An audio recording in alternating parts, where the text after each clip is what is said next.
अब आज यहाँ पर कक्षा 12वीं के पहले अध्याय में यहाँ पर हम पढ़ते हैं विद्युत क्षेत्र रेखाएं, या इसी को हम विद्युत बल रेखाएं बोलते हैं। तो विद्युत बल रेखा होता क्या है? विद्युत बल रेखाएं विद्युत क्षेत्र में खींचा गया वह काल्पनिक व निष्कोण वक्र है जिस पर स्वतंत्र एकांक धन आवेश जो होता है गति करता है। एकांक धन आवेश को हम परीक्षण आवेश भी बोलते हैं। इसके गुण क्या है? विद्युत बल रेखाओं के गुण देखिए। विद्युत बल रेखाएं धन आवेश से प्रारंभ होकर ऋण आवेश पर समाप्त हो जाती है। जैसे देखिए चित्र में, ये धन आवेश है और ये है ऋण आवेश। ये देखो बल रेखाओं की दिशा, धन आवेश से प्रारंभ होकर कहाँ समाप्त हो रहा है? ऋण आवेश पर। दूसरा जो गुण होता है, विद्युत बल रेखाओं के किसी बिंदु पर खींची गई स्पर्श रेखा उस बिंदु पर विद्युत क्षेत्र की तीव्रता मतलब धन आवेश पर लगने वाले बल की दिशा को दर्शाता है। जैसे यहाँ पर देखिए, इस बिंदु से हम यहाँ एक स्पर्श रेखा खींच रहे हैं। यदि यहाँ पर कोई धन आवेश होगा तो इस तरफ ये बल का अनुभव करेगा। इसी को हम बोलते हैं विद्युत क्षेत्र की तीव्रता।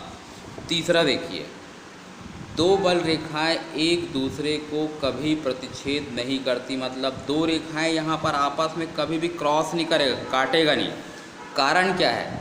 यदि दो बल रेखाएं एक दूसरे को काटेगी तो कटान बिंदु पर दो स्पर्श रेखा खींची जा सकती है जो एक ही बिंदु पर विद्युत क्षेत्र की दो दिशा को प्रदर्शित करेगी, जो कभी भी संभव नहीं है। जैसे देखिए यहाँ पर ये प्लस और माइनस से कट गए यहाँ पर, तो यहाँ पर दो स्पर्श खींच रहा है, इधर भी और इधर भी। मतलब यहाँ पर रखा हुआ आवेश इस दोनों तरफ बल का अनुभव करेगा, जो संभव नहीं है। ये एक ही तरफ बल का अनुभव करेगा। तो दो बल रेखाएं एक दूसरे को कभी भी नहीं काटती है। ठीक है। चौथा नंबर हम देखते हैं यहाँ पर, दो विजातीय आवेशों को पास रखने पर विद्युत बल रेखाएं तनी हुई लचकदार डोरी की भांति लंबाई में सिकुड़ने का प्रयास करती है। कोश अभी तक सब बच्चे सब ये जानते हो कि विजातीय आवेश को जब हम पास रखते हैं, मतलब अलग अलग, तो उसमें आकर्षण होता है। तो क्यों आकर्षण होता है, इसका रीज़न यहीं पे बताया गया है कि जब दो विजातीय आवेशों को हम पास रखते हैं तो बल रेखाएं ऐसे उत्पन्न होती है कि लंबाई की दिशा में आपस में सिकुड़ने का प्रयास करती है। इसी कारण विजातीय आवेशों में आकर्षण बल पाया जाता है। इसी प्रकार जब दो सजातीय आवेश को पास पास रखा हो तो विद्युत बल रेखाएं लंबाई की लंबवत दिशा में एक दूसरे से दूर हटने का प्रयास करती है। ये देखिए, ये दो बल रेखाओं को दो आवेश को हम पास पास रखें जो एक ही प्रकार का है, तो इसमें बल रेखा ऐसे उत्पन्न होता है कि लंबाई की लंबवत दिशा में एक दूसरे से ये दूर हटने का प्रयास करते हैं। इसी कारण सजातीय आवेशों में प्रतिकर्षण बल पाया जाता है। ये जो बल रेखा होती है हमेशा किसी चालक से लंबवत निकलती है और चालक पर हमेशा लंबवत समाप्त होती है। जैसे देखो, ये चालक है, ये लंबवत निकल रहा है, ये चालक है, लंबवत निकल रहा है। जहाँ विद्युत बल रेखाएं सघन होती, मतलब जहाँ ज़्यादा होगा वहाँ विद्युत क्षेत्र की तीव्रता अधिक, और जहाँ बल रेखाएं विरल होती है वहाँ विद्युत क्षेत्र की तीव्रता जो है कम हो जाता है। फिर हम पढ़ते हैं वैद्युत फ्लक्स के बारे में। वैद्युत फ्लक्स होता क्या है?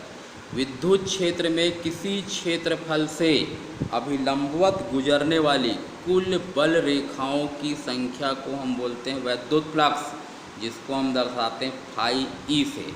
सूत्र होता है phi E is equal E into D S cos theta, जहाँ ई विद्युत क्षेत्र है, डी एस पृष्ठ का क्षेत्रफल है, और थीटा जो है विद्युत क्षेत्र ई व पृष्ठ के अभिलंब के बीच का कोण है। इसका एसआई मात्रक होता है न्यूटन मीटर स्क्वायर प्रति कूलम। इस सूत्र एसआई मात्रक से हम इसका विमीय सूत्र बना सकते हैं। स्पेशल कंडीशन देखिए, यदि पृष्ठ विद्युत क्षेत्र के लंबवत हो थीटा का मान 0 होगा। थीटा यहाँ पर पृष्ठ के साथ बनाया गया कोण नहीं है, ध्यान रखिए, पृष्ठ के अभिलंब के साथ बनाया गया कोण है। ये देखो, ये है, ये पृष्ठ, ये बल रेखा है, ये पृष्ठ का अभिलंब है, दोनों समांतर हो गए यहाँ पर, इसलिए थीटा का मान 0 यहाँ रखेंगे सूत्र में। थीटा की जगह 0 रखते हैं तो कॉस का 0 अंश में होता है 1, ये होगा, सबसे ज़्यादा बल रेखा गुजरती है। दूसरा कंडीशन देखिए, यदि पृष्ठ विद्युत क्षेत्र के समांतर हो, तो समांतर होगा मतलब पृष्ठ का अभिलंब विद्युत क्षेत्र के लंबवत हो जाएगा। इस स्थिति में थीटा का मान होगा 90 अंश, कॉस का 90 अंश में 0 होता है, पूरा 0, कोई भी बल रेखा नहीं गुजरेगा। ये देखिए पृष्ठ है, विद्युत बल रेखा इसके समांतर निकल रहा है, तो ये पृष्ठ के अभिलंब के साथ बना रहा है 90 डिग्री का कोण, तो ये यहाँ पर हो जाएगा कॉस का 90 0। तो ध्यान रखिए, यहाँ पर ध्यान देने योग्य बात यह है कि यदि बल रेखा पृष्ठ के अभिलंबत निकलता है तो बल रेखाओं का मान सबसे अधिक होता है, और यदि विद्युत बल रेखाएं पृष्ठ के समांतर होती है तो वहाँ पर बल रेखाओं का मान शून्य हो जाता है, विद्युत फ्लक्स उसका शून्य होगा। फिर देखिए क्षेत्र सदिश, प्रत्येक पृष्ठ का क्षेत्रफल एक सदिश राशि होती है जिसमें परिमाण के साथ साथ दिशा भी होती है। इसकी दिशा पृष्ठ के लंबवत बाहर की ओर होती है। ये इस प्रकार से इसको हम दर्शा सकते हैं यहाँ पर।